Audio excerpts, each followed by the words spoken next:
우리가 읽는 이 본문은 바로 세례 요한이 당시에 어떤 역할을 감당했는지, 사도들이 기록한 이 복음서 가운데서 세례 요한은 독특한 어떤 위치에 있었는지를 알려주고 있습니다. 19절 말씀 읽습니다. 시작. 유대인들이 예루살렘에서 제사장들과 레위인들을 요한에게 보내어 내가 누구냐 물을 때 요한의 증언이 이러하니라. 여기 유대인들이라고 기록되어 있는데, 서신서로 가면은 유대인들은 이방인들과 구별되는 어떤 그런 신앙을 가진 백성들처럼 이렇게 구분이 되는데, 사도 요한이 쓰고 있는 이 유대인들이라고 하는 것은 그리스도를 주라고 부인한 사람들을 주로 표현할 때 이 유대인들이라고 기록을 해요. 그래서 유독 이 요한복음서에 보면은 70여 차례 계속 반복되어서 나오는 유대인들은 예수의 주되심을 부인하는 사람들, 또 혹은 종교 지도자들이지만은 예수님과는 대척점에 서 있던 사람들, 그런 사람들을 주로 유대인들이라고 불렀고, 종교 지도자들이나 그 당시에 예루살렘 종교 성전 시스템을 지탱하던 그 막강한 어떻게 보면 종교 권력층들을 유대인들이라고 한 단어 속에서 포함시켜서 부르고 있어요. 그래서 좋은 어감으로 쓰는 단어는 아닙니다. 그런데 그 유대인들이 바로 예루살렘에서 제사장들과 레위인들을 세례 요한에게 보냈다는 거예요. 무엇 때문에 보냈겠습니까? 세례 요한이 점점 그 영향력이 커지고 그에게 몰려가는 사람이 많고 그에게 세례받고자 하는 사람이 그야말로 줄을 이었기 때문에 도대체 저 사람은 누군가? 저 사람이 그리스도인가? 저 사람이 이 땅에 구원자로 왔는가? 하는 걸 좀 확인해 봐야 되겠다고 하는 면에서 보면, 예루살렘에 있는 그 종교 지도자들이 어떻게 보면 감찰반, 진상조사단을 보낸 것이죠. 그래서 오늘 보니까 그 진상조사단에 포함된 사람이 제사장들과 레위인들이에요. 와서 요한에게 내가 누구냐? 이게 왜 느닷없이 와서 내가 누구냐고 물을 이유가 뭐 있습니까? 어쨌건 그들은 세례 요한이 어떤 사람인지를 조사해서 가지고 가서 보고를 해야 될 사람들이니까 세례 요한의 정체성, 세례 요한이 과연 어떤 인물인지를 정확히 파악하러 온 것이죠. 그래서 우선 당신은 누구냐라고 물었는데 그 대답을 한번 보실까요? 대답이 20절, 21절입니다. 시작. 요한이 드러내어 말하고 숨기지 아니하니 드러내야 하는 말이 나는 그리스도가 아니라 한데, 또 묻되 그러면 누구냐? 내가 엘리야냐? 이래되 나는 아니라. 또 묻되 내가 그 선지자냐? 대답하되 아니라. 내가 누구냐? 당신이 누구냐고 물었는데 나는 누구다 라고 대답을 하는 게 상식적이고 통상적인 대답이어야 하는데, 세례 요한은 나는 그리스도가 아니다 라고 대답을 해요. 넌 누구냐? 너는 어떤 사람이냐라고 묻는데 나는 이런 사람이 아니다 라고 대답을 하는 까닭은 뭐겠어요? 그들이 묻고 있는 질문의 의도를 이미 간파한 때문이죠. 이미 세례 요한의 사역을 통해서 많은 오해와 질시가 있었고, 이 사람이야말로 혹시 그리스도가 아닌가 하는 그런 이 사람들의 생각이 팽배해 있었기 때문에 당연히 그 사람들이 찾아오면은 당신이 누구냐라고 묻는 질문의 본 뜻은 당신이 그리스도냐라고 묻는 질문이가 마찬가지니까, 세례 요한은 애둘러 표현하거나 무슨 그러지 않고 직설적으로 표현하는 것이죠. 세례 요한은 그 일생 자체가 한 번도 말을 이렇게 무슨 빙빙 돌려서 한 적이 없습니다. 따라서 그는 사실 당시에 그 거친 입 때문에 많은 사람들에게 불편함을 끼쳤던 사람이에요. 어느 종교 지도자들도 그를 좋아하지 않았을 뿐만 아니라 심지어 헤롯 왕 같은 사람은 불륜 끝에 아내와 다른 이렇게 결별하고 다른 이 제수를 데리고 살다가 세례 요한한테 비난을 받게 되고, 그리고 끝내 그 부담을 견디지 못해서 감옥에 집어넣게 되고, 그리고는 끝내 그를 목을 베어 죽이는 데까지 갔던 사람이란 말이죠. 그래서 당시 세례 요한이야말로 그 당시 누구도 사실 그 앞에서 편히 얘기할 수 있는 사람이 아니었다는 것입니다. 그랬던 그가 지금 자기 입으로 나는 그리스도가 아니다 라고 분명하게 얘기하는 것을 듣게 돼요. 보통 그런 오해를 받으면 그냥 얼버무리고 대답을 잘 안 해요. 당신이 그리스도입니까? 하면은 웃고 말죠. 뭐 썩 웃으면 그렇다는 건가 아니라는 건가. 그 사람들이 뜻밖에도 자기가 유리한 오해를 받으면 그 오해를 즐긴단 말이에요. 예. 나는 아니다 이렇게 분명히 잘라서 얘기를 하지 않고 뭐 그렇게 오해를 하도록 내버려 두는 그런 걸 흔히 보지 않습니까? 근데 세례 요한은 그러지 않았다는 거예요. 예, 나는 그리스도가 아니다 라고 먼저 얘기하니까 그럼 네가 엘리야냐? 그렇게 물어요. 왜 엘리야라고 물을까요? 엘리야라고 묻는 까닭은 이 구약의 마지막 선지서인 말라기에 보면은 엘리야가 다시 올 것이다. 와서 엘리야가 와서 세례를 베풀 거다 하는 그런 얘기가 있단 말이에요. 그러면 또 묻습니다. 그러면 당신은 그 선지자냐? 그 선지자. 그 선지자라고 묻는 것은 그 당시에 유대 사회에서는 그 선지자가 올 것이다 그러면은 그 선지자가 곧 메시아를 뜻하는 데 대해서는 누구도 뭐 모호하지 않았습니다. 반드시 그 선지자가 올 것이다. 그 당시 사람들의 삶은 다 곤고했어요. 여러분 로마 치하에서 산다는 게 뭐 그렇게 편한 삶이 어디 있겠습니까? 어떤 위치, 어떤 입장에 있더라도 다 그 식민 지배하에 산다는 게 편치 않은 삶이었기 때문에 늘 메시아를 기다리는 대망 사상이 있었단 말이죠. 우리도 언젠가는 다시 메시아가 와서 다윗과 같은 왕이 와서 이 이스라엘을 다시 그 영광을 재현할 것이라고 하는 그런 막연한 기대들이 있었기 때문에 그 선지자가 온다, 그 선지자가 올 것이다라는 그런 얘기를 쓰고 주고받던 때였고, 또 더 재밌는 것은 내가 바로 그 선지자다, 내가 바로 다시 올 메시아다라고 하는 사람이 그 당시에도 적지 않게 있었던 시대란 말이에요. 그래서 여러 가지 혼란을 끼쳤고 사람들이 그 혼란에 말려 들어가기도 하고 심지어는 또 그 진압되다가 살해당하기도 하고 이런 일들이 있었기 때문에 한국도 마찬가지 아니에요. 지금 뭐 자칭 메시아다, 자칭 예수다 하는 사람이 수십 명이에요. 그 어느 때나 자칭 메시아, 자칭 그리스도다고 하는 사람들이 있었기 때문에 그런데 더더군다나 이 세례 요한 같으면 그런 오해를 받고도 남음이 있는 사람이란 말이죠. 그럼 자 22절 23절 이 사람들이 답답해졌어요. 이렇게 말합니다. 또 말하되 누구냐? 우리를 보낸 이들에게 대답하게 하라. 너는 내게 대하여 무엇이라 하느냐? 이르되 나는 선지자 이사야의 말과 같이 주의 길을 곱게 하라고 광야에서 외치는 자의 소리로라 하니라. 이 세례 요한의 위대함은 자기의 정체성을 말씀으로부터 찾았다는 거예요. 저와 여러분들이 우리 일생 가운데 우리의 정체성을 성경에서 찾게 되기를 바랍니다. 족보에서 찾을 게 아니라 내가 무슨 학교나 무슨 학연이나 지연이나 혈연 가운데서 여러분과 제 이 정체성을 찾을 일이 아니라 우리의 정체성은 말씀으로부터 비롯되어야 한다는 것입니다. 이 세례 요한은 나는 이사야서에서 예언된 대로 그런 광야에서 외치는 자의 소리다, 이런 자기 정체성을 확인한 사람이란 말이에요. 이게 여러분 흔들림이 없는 자기 정체성 아니에요?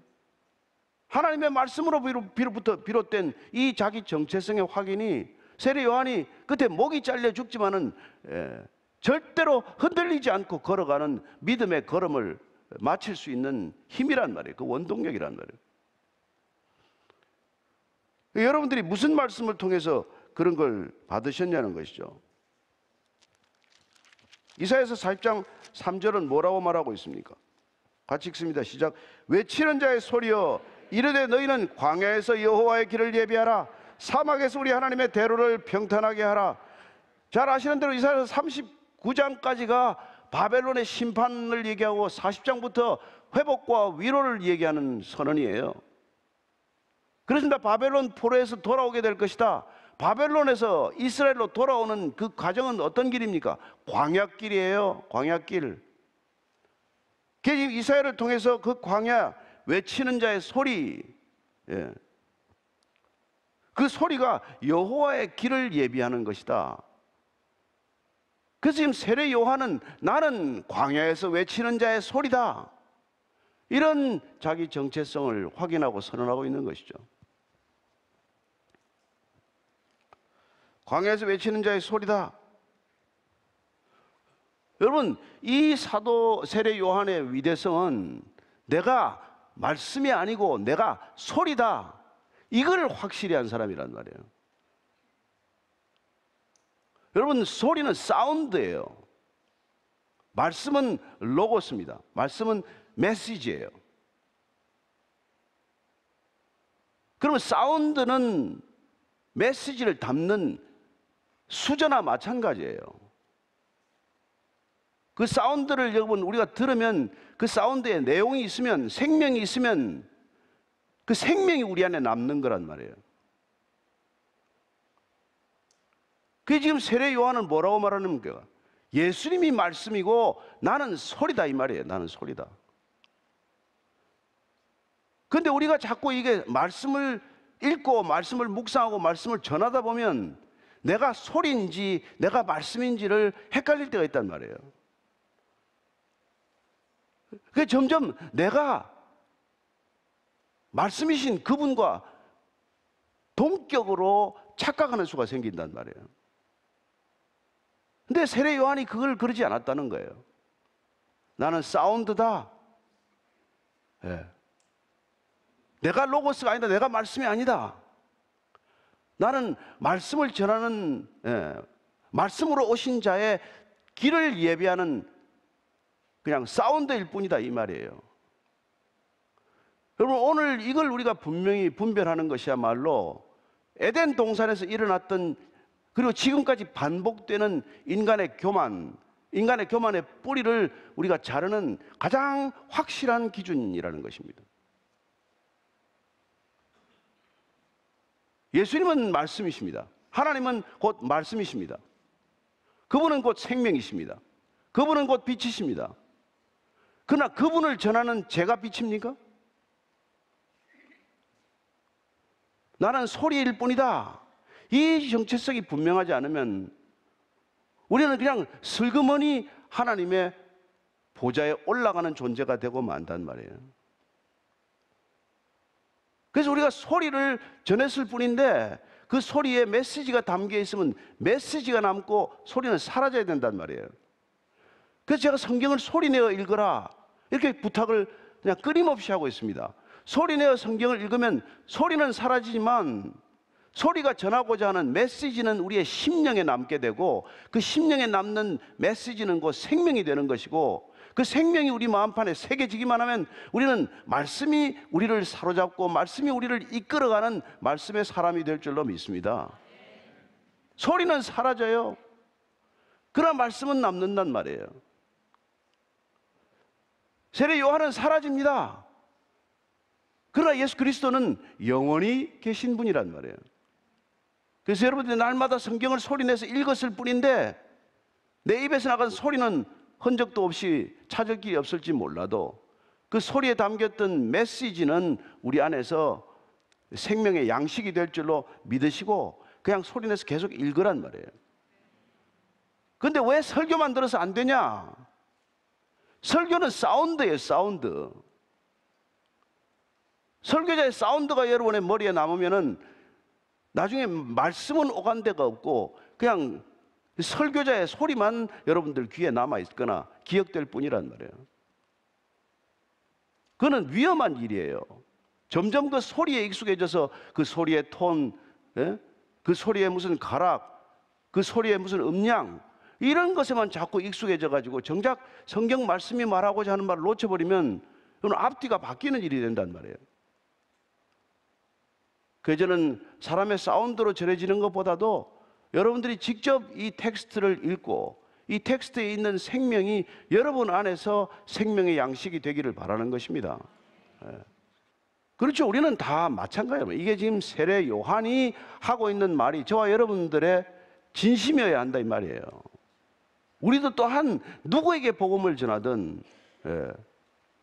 우리는 그리스도의 길을 예비하는 자요, 그리스도를 전하는 소리일 뿐이다 이 말이에요.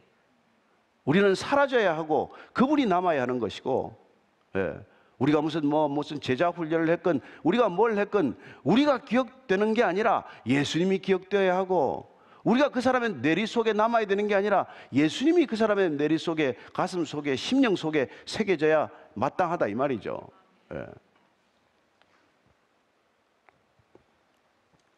자, 24절 이하를 읽습니다. 시작. 그들은 바리새인들이 보낸 자라. 또 물어 이르되 내가 만일 그리스도도 아니요 엘리야도 아니요 그 선자도 아닐진데 어찌하여 세례를 베푸느냐? 요한이 대답하되 나는 물로 세례를 베풀거니와 너희 가운데 너희가 알지 못하는 한 사람이 섰으니 곧 내 뒤에 오시는 그이라. 나는 그의 신발끈을 풀기도 감당하지 못하겠노라 하더라. 이 일은 요한이 세례 베풀던 곳 곧 요단강 건너편 베다니에서 일어난 일이니라. 자, 요한은 내가 그리스도가 아니라는 것을 분명히 선언하고 확인할 줄 알았던 사람이고, 그는 또한 구약의 말씀, 특별히 이사야서 40장 3절 말씀을 통해서 자기 정체성을 확인했던 사람이고, 내가 누구인지를 말씀을 통해서 확인하는 것보다 더 강력한 인생의 목적과 동기가 어디 있겠어요?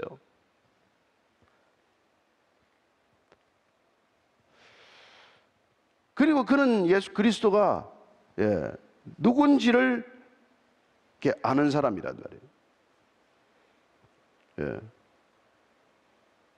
내 뒤에 오는 분인데 나는 그의 신발끈을 풀기도 감당하지 못하겠더라. 여러분, 이런 말은 우리가 지금 읽고 그냥 지나가서 그런데 세례 요한하고 예수님은 그 당시에 비교가 안 돼요. 이게 예를 들어서 이런 얘기를 갖다가 뭐 오스카상 시상식에서 올해 시상자가 상을 받고는 제가 작년에 뭐 수상한 분에 비하면은 신발끈을 풀기도 못할 만한 사람입니다. 이러면 겸손에 속하지만 그건 비교가 되니까. 그러나 지금 이 당시에 사람들의 생각이나 사람들이 보기에는 세례 요한하고 예수는 아무 무명 인사요. 세례 요한은 당대 가장 유명한 사람이란 말이에요. 그 사람이 자기 입으로 나는 예수님의 신발끈을 풀지도 못할 사람이다. 여러분, 집에 들어가면은 그 당시에 이 이스라엘 땅에는 먼지가 많으니까 가면은 제일 낮은 종, 천한 종이 샌들의 끈을 풀어주고 그 샌들을 끈을 풀단 다음에 물을 떠와서 그 사람의 발을 씻겨줬단 말이에요. 그거는 종 중에서도 아무도 안 하려고 하는 가장 천박한 종이 하는 일인데, 지금 자기를 갖다가 이 세상에서는 아무도 예수님을 모르고 이 세례 요한은 다 알아보는 사람인데, 이 사람의 입을 통해서 나는 예수님의 신발 끈도 못 풀 사람이다, 이런 얘기를 여러분 그냥 빈말로 할 수 있는 게 아니란 말이에요. 예수님이 누군지를 나름대로 알아야 하는 소리란 말이에요. 저와 여러분들이 만약 예수님을 안다면 우리도 세례 요한처럼 이렇게 말해야 마땅하단 말이에요. 교회 와가지고 뭐 좀 교회 왔네, 헌금 좀 한다고 내가 헌금 좀 하네, 내가 뭐 주일 성수를 하네, 아침 예배 뭐 40일 새벽 기도를 하네, 이런 거 가지고 얘기할 수 있는 성격이 아니란 말이에요. 누가 그리스도가 어떤 분인지를 알면 우리는 이 세례 요한을 왜 지금 들여다보고 있냐면 그가 어떤 존재인지를 말씀을 통해서, 그리스도를 통해서 이 조금이나마 알았기 때문에, 그가 알았던 방식대로 우리가 알지 못하면 우리는 그리스도인이라고 하는 참된 믿음의 길을 가는 게 아니라 괴물처럼 변하고 말아요. 얼마나 많은 그리스도인들이 괴물이 된 줄 아십니까?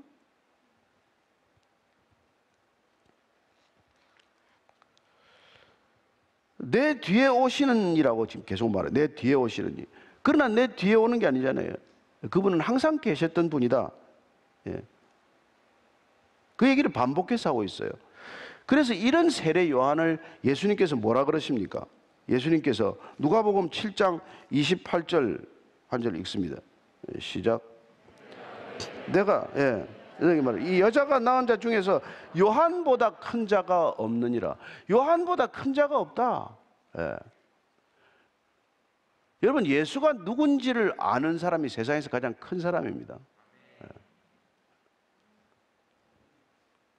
이 땅에 큰 사람 많아 보이죠? 뉴스 지면을 할애하는 사람들이 큰 사람입니까? 아니요. 정말 착각도 유분수예요. 그래서 그는 나는 물로 세례를 베풀지만, 그러나 나는 그런 예수님과는 비교할 수 없는 사람이다. 이걸 확실히 하는 거란 말이에요. 그리고 29절 보십시오. 이렇게 말합니다. 이튿날 요한이 예수께서 자기에게 나아오심을 보고 이르되 보라, 세상 죄를 지고 가는 어린 양이로다.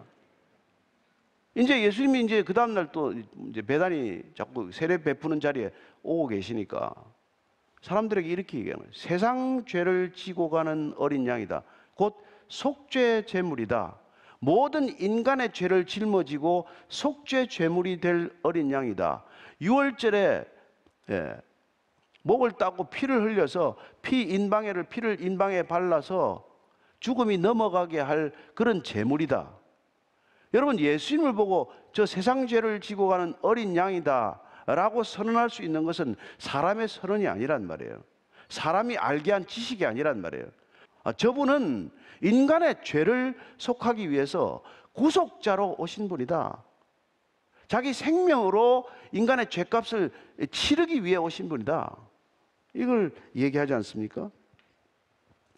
그리고는 30절 31절입니다. 시작. 내가 전에 말하기를 내 뒤에 오는 사람이 있는데 나보다 앞선 것은 그가 나보다 먼저 계심이라 한 것이 이 사람을 가리킴이라. 나도 그를 알지 못하였으나 내가 와서 물로 세례를 베푸는 것은 그를 이스라엘에 나타내려 함이라 하니라. 그는 계속 나보다도 뒤에 오신 분이지만 나보다 먼저 계신 분이다 이렇게 말합니다. 먼저 계신 분이다. 아까 보면 우리가 1장 15절에도 먼저 계신 분이다 이 얘기를 계속해요. 1장 15절 한번 더 읽습니다. 시작. 요한이 그에 대하여 증언하여 외쳐 이르되 내가 전에 말하기를 내 뒤에 오시는 이가 나보다 앞선 것은 나보다 먼저 계심이라 한 것이 이 사람을 가리킴이라. 먼저 계신다. 이건 현재형이에요. 그분은 언제나 계신 분이다 이 말이에요. 그래서 우리가 그분을 하나님이다 이걸 믿는 게 사도 요한이 이 책을 기록한 목적이란 말이에요. 왜 내가 이 책을 기록했냐? 그분이 하나님의 아들, 늘 영존하시는 하나님의 아들이자 그 사실을 믿는 자마다 영생을 얻게 하는 것이다.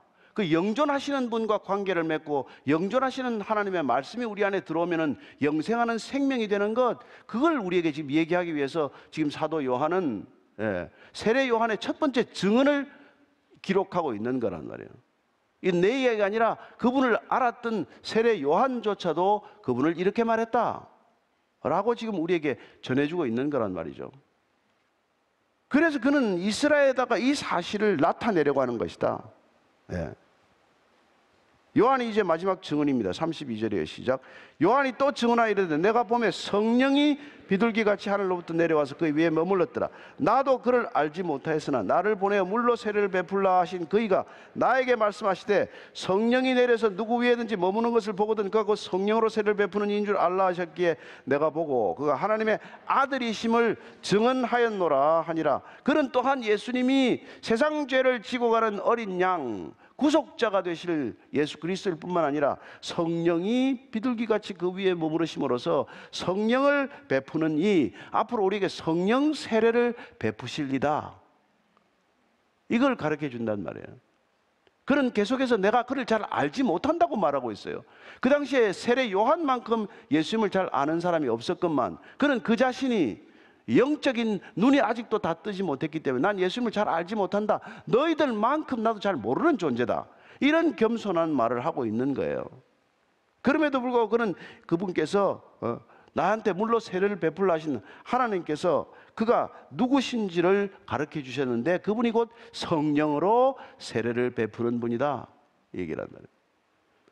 또 여러분들이 예수님을 만나는 목적이 뭡니까? 성령을 베푸시는 그분에게 성령을 받기 위해서란 말이에요. 그래서 누가복음 11절에 구하라, 찾으라, 두드리라. 그게 여러분들만 안 되는 일을 구하고 찾고 두드리는 게 아니라 하늘 아버지께 그렇게 구하고 찾고 두드리면은 가장 좋은 것으로 곧 성령을 주시지 않겠느냐? 이 약속을 하는 거란 말이에요. 근데 그거를 안 찾고 딴 걸 자꾸 찾으면 얼마나 애가 타시겠어요? 오늘 여러분이 감사해야 될 게 뭡니까? 추수감사절 예배 뭘 감사해야 돼요? 우리가 광야에서 외치는 자의 소리라는 우리의 정체성을 아는 게 감사한 조건이고 우리가 그분의 소리를 전했을 때 이렇게 주께로 돌이키는 사람을 얻는 것이 감사한 것이고 그 사람들 주께로 올려드리는 게 감사할 뿐이란 말이에요. 그 사람들이 주를 알고 주를 만나고 주께로 귀속되는 것을 볼 때 우리는 이 땅에서 뭘 더 기대하고 뭘 더 바랄 길이 없단 말이에요. 우리가 오늘 13명의 세례자를 주님께 올려드리는 게 이게 우리 늘 추수감사절의 감사의 표시예요. 우리가 뭘 드린들 주님이 기뻐하시겠어요? 우리가 뭘 주님한테 갔다 온들 주님이 그렇게 기뻐서 춤을 추겠어요? 잃어버린 한 영혼 말고 뭘 그렇게 기뻐하시겠어요? 따라서 세례 요한이 이 땅에 와서 주의 길을 예비하는 자의, 광야에서 외치는 자의 소리였듯 저와 여러분들이 한 주간도 주의 길을 예비하는 광야에서의 소리가 되기를 축원합니다. 나는 소리에 불과하다는 것에 의심치 않게 되기를 바랍니다. 내가 말씀이 아니에요. 말씀은 단 한 분이십니다.